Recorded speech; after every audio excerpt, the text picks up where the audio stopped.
सूची। अब हम आपसे तुलसी के विवाह की विधि पूछना चाहते हैं, सो कृपा करके वर्णन करिए।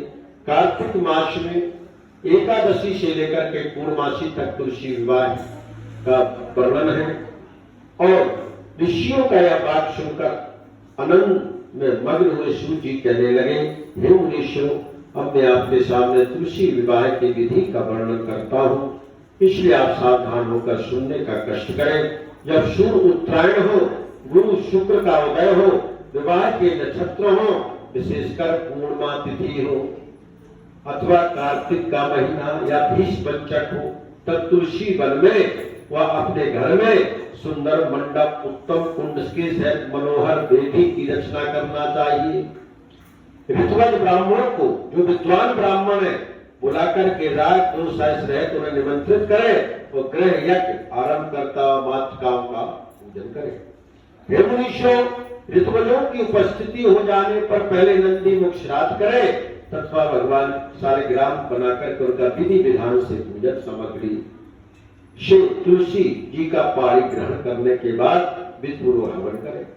इसके बाद सपत्नी, यजमान, भाई बंधु और सेवक के साथ चारों ऋतुजों के साथ विष्णु भगवान की प्रेम परीक्षणा करता हुआ शांति पाठ और मंगल गान के साथ आदि बाजे भी बजवाना चाहिए। मुनीश्वरों, जो ऐसा अपने जीवन में तुलसी विवाह महोत्सव मनाता है और सारा सामान देना चाहिए, ऐसा हो जाने पर यजमान को गौदान और सैया दान भी साथ में करना चाहिए। ऋतुजों की दक्षिणा देकर यानी ब्राह्मणों की दक्षिणा देकर पितृ भोज, अति भोज यानी अतिथि भोज कराना चाहिए। यह सुनकर सूची कहने लगे, मुनीश्वरों, इस प्रकार जो मनुष्य श्रद्धा भक्ति युक्त होकर सत्य, शांति, संतोष को धारण करता है, विष्णु भगवान को तुलसी दल समर्पण करता है, वह समस्त पापों से रहित होकर संसार के सुखों को प्राप्त करता हुआ अंत में विष्णु लोक को प्राप्त होता है। इसमें संशय नहीं है मुनीश्वरों, जिस प्रकार से तुलसी जी के विवाह की विधि बताई गई, उसी प्रकार आंवला, समी और पीपल के विवाह की भी विधि समझनी चाहिए, इनका भी विवाह होता है। इसलिए कार्तिक मास में 5 चीजें थी, नित्य स्नान, दीपदान, तुलसी महोत्सव और भगवान शालिग्राम की पूजा।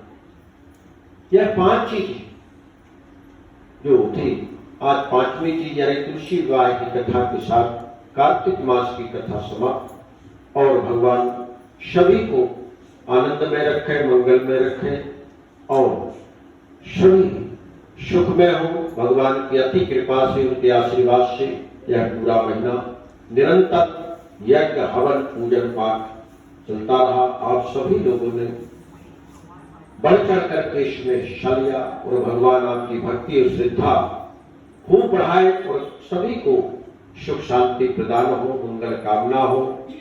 वो लक्ष्मी नारायण भगवान की जय।